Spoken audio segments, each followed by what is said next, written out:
आप सभी का नमन, वंदन, अभिनंदन। आज एक बार फिर से मैं आप सबके बीच में हूँ, लेकिन आज का विषय है आरटीआई को लेकर के, यानी जन सूचना अधिकार अधिनियम।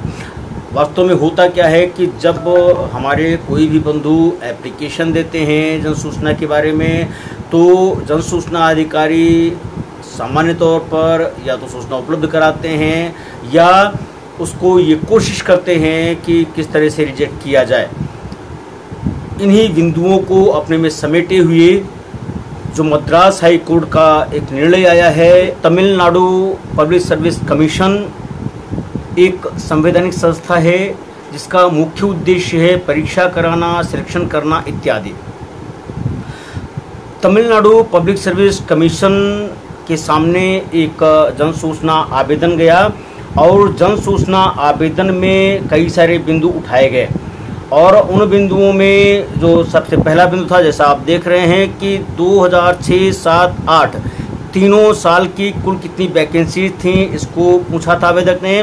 साथ ही ये भी पूछा था टोटल जो 2006, 2007, 2008 की वैकेंसी थी उसमें कितनी सीटें बैकवर्ड कम्युनिटी को अलॉट की गई थी।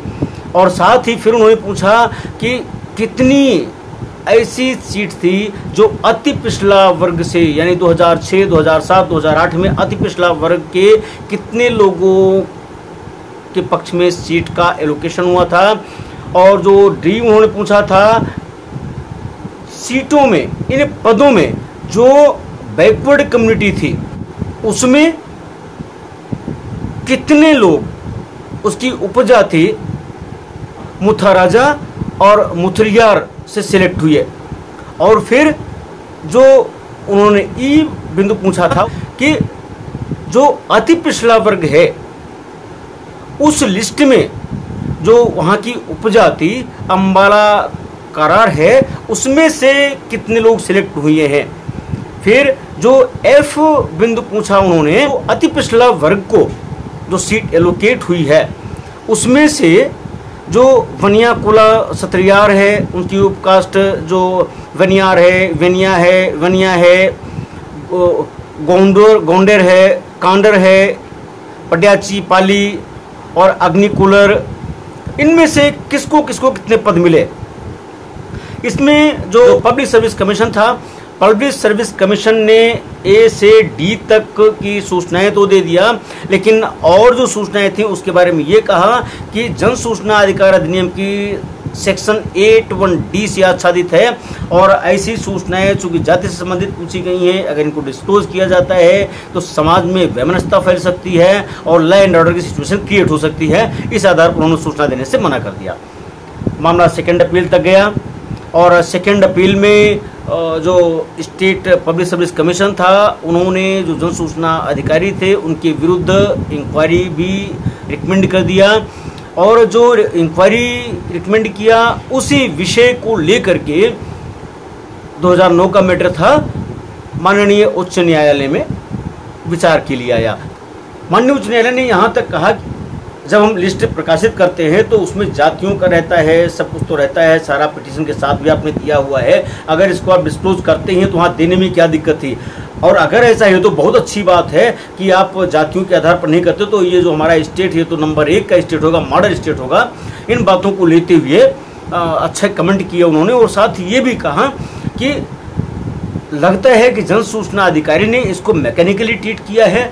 जिस धारा का उन्होंने सहारा लिया है तो 81D इससे गवर्न ही नहीं होता, वो तो कॉमर्शियल के लिए है, ट्रेड सीक्रेट्स के लिए है, इंटेलेक्चुअल प्रॉपर्टी के लिए है। लेकिन जो यहाँ जन सूचना आवेदन प्रस्तुत किया गया था उससे किसी तरह से कोई संबंध नहीं रखता। और माननीय उच्च न्यायालय ने 81D को, भारतीय संविधान को और उत्तर प्रदेश में जो मामले आए थे उनको भी लेकर के, माननीय उच्चतम न्यायालय की व्यवस्था को लेकर के लास्ट में कमेंट किया कि वास्तव में ऐसे जन सूचना अधिकारी जो मात्र टेक्निकल आधार पर रिजेक्ट करते हैं, सूचनाएं नहीं देते हैं और जो भी ऑर्डर करते हैं बिना पढ़े लिखे करते हैं, ऐसे लोगों को रास्ता दिखाया जाना चाहिए, सबक सिखाया जाना चाहिए। ये वास्तव में उन लोगों के लिए सबक है जो जानबूझकर जन सूचना अधिकार अधिनियम को एक मखौल के रूप में देखते हैं। जब हम जन सूचना अधिकार अधिनियम के अधीन आवेदन का निस्तारण करते हैं तो हमें न्यायिक विवेक का इस्तेमाल करना चाहिए, और अगर रिजेक्ट भी कर रहे हैं तो हमें उसको बाकायदे लिखना चाहिए किन कारणों के आधार पर रिजेक्ट कर रहे हैं। हालांकि जो आधार जन सूचना अधिकारी ने यहाँ पर लिए थे वो गलत थे।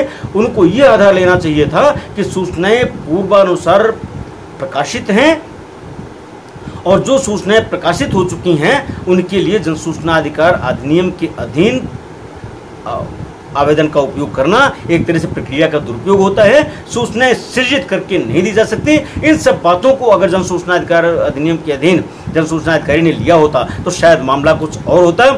81D कहाँ कहाँ एप्लीकेबल होता है या 81J कहाँ कहाँ एप्लीकेबल होता है, हम किन परिस्थितियों में उनका सहारा ले सकते हैं, आवेदन में जो बातें दी गई हैं अध्ययन करने के बाद ही हमको उपयोग करना चाहिए। अन्यथा माननीय उच्च न्यायालय ने सीधे बोल दिया है कि दरवाजा दिखाया जाना चाहिए। आज की बात यहीं तक। बहुत बहुत धन्यवाद। वंदे मातरम। यदि आपको वीडियो अच्छा लगा हो तो कृपया सब्सक्राइब विद नोटिफिकेशन करना नहीं भूलें ताकि अपलोड्स आपको मिलती रहें। बहुत बहुत धन्यवाद।